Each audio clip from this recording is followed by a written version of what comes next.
नमस्कार, आईपा के मंच में आपका स्वागत है। मैं अनमोल कुमार। आईपा मतलब all India progressive politics association, जो बात करते हैं जन समस्याओं की और समस्याओं के समाधान की।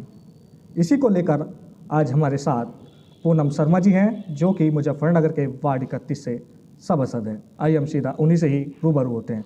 जी पूनम शर्मा जी, आईपा के मंच में आपका स्वागत है। जी नमस्कार है। आप अपने दिन की शुरुआत कैसे करते हैं? दिन की शुरुआत तो ऊपर वाले का नाम लेके ही की जाती है। मैं आपको बता दूं, मैं बालाजी महाराज की भक्त हूं और मैं उन्हीं का नाम लेके, जय श्री राम नाम लेके अपने दिन की शुरुआत करती हूं। आपके द्वारा ऐसे कौन कौन से कार्य हैं जो अभी तक जो है वार्ड में करा चुके हैं आप? वार्ड में मैं आपको बता दूं, मैं दूसरी बार निर्दलीय सभासद हूँ यहाँ से। और आपको पता है वार्ड के काम तो जो वार्ड मेंबर के उसमें होते हैं, अंडर में होते हैं।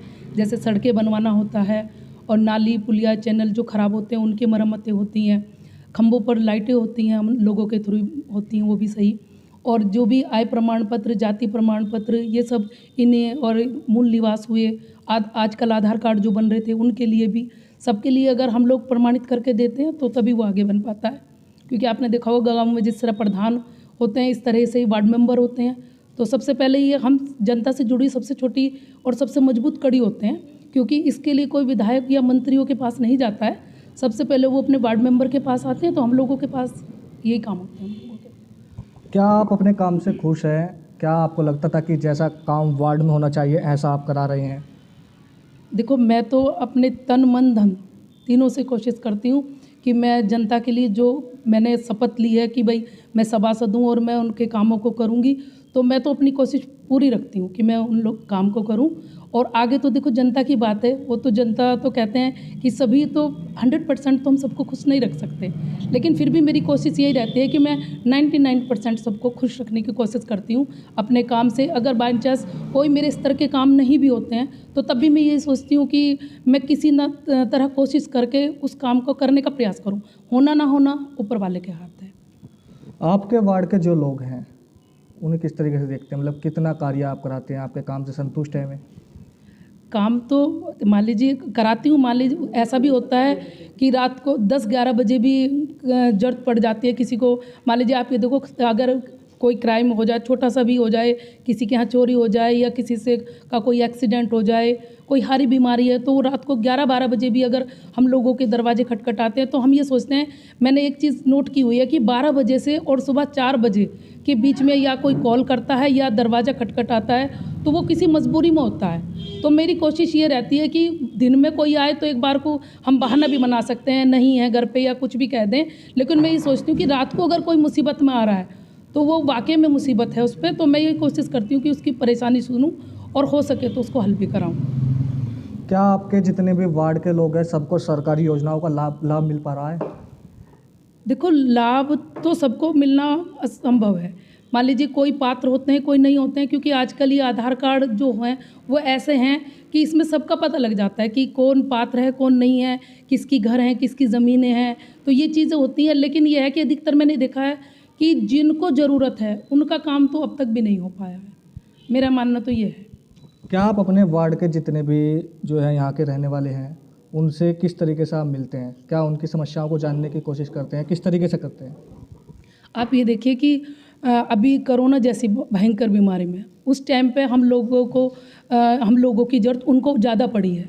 क्योंकि मान लीजिए आप ये देखो कि कोरोना वाले पेशेंट भी थे। मैंने ये देखा है कि हमारे यहाँ बेगरजपुर जो ये बना हुआ था पॉइंट, मान लीजिए कोरोना वाले मरीजों का, तो वहाँ पर मरीज़ जाते थे, लेकिन एक डर लोगों के दिमाग में ऐसा बैठ गया था कि भाई नहीं, हम वहाँ नहीं जाएंगे, अगर वहाँ हम जाएंगे तो शायद हमारा बंदा वापस ना आए, तो ये डर बैठा हुआ था। तो मेरी कोशिश ये रही उनके उस टाइम पे भी कि मैंने उनसे कहा, मैंने फ़ोन पे संपर्क किया, अगर मान लीजिए कोरोना जैसी भयंकर बीमारी भी रही तो कोशिश ये रही कि मैं ट्रीटमेंट यहीं पे ही घर पे उनको दिलवा दूँ, किसी तरह का होम क्वारंटाइन करा के यहीं पे रहें।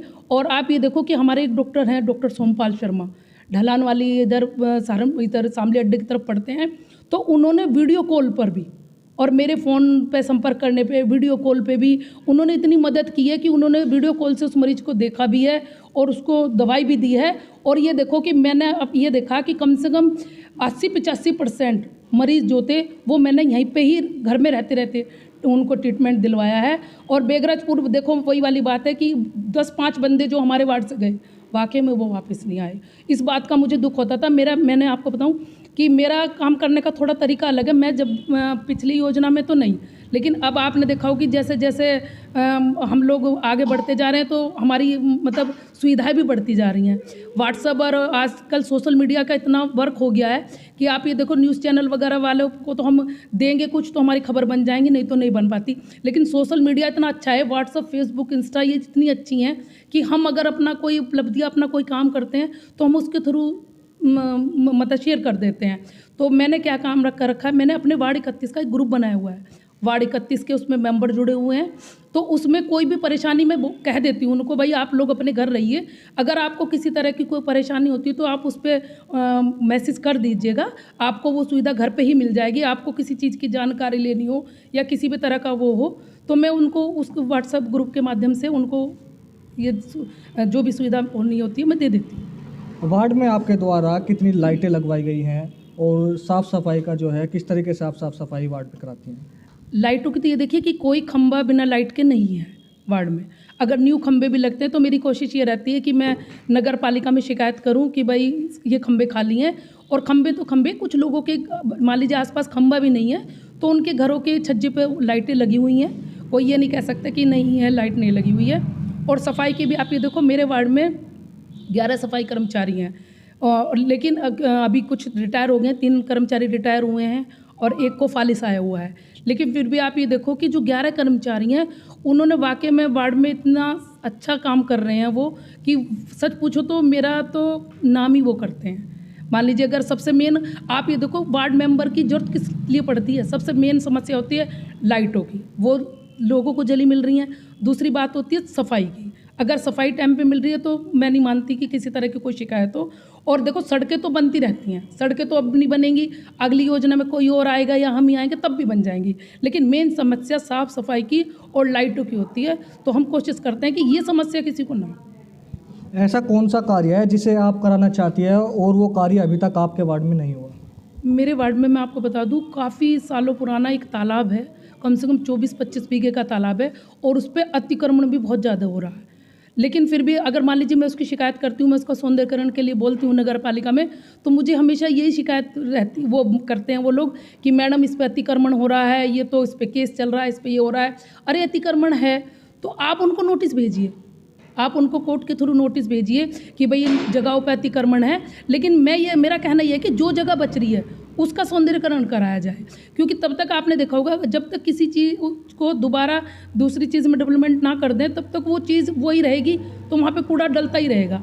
मुझे ये पता है कि अगर वहाँ पे एक कमरा सा भी बन जाएगा, अच्छा सा वो हो जाएगा, तो वहाँ पे कूड़ा डलना बंद हो जाएगा। सोचेंगे भैया किसी ने मकान बना लिया, ये तो जिसका प्लॉट है, तो ये चीज़ है। तो मैं ये चाह रही हूँ कि इसका सौंदर्यकरण हो।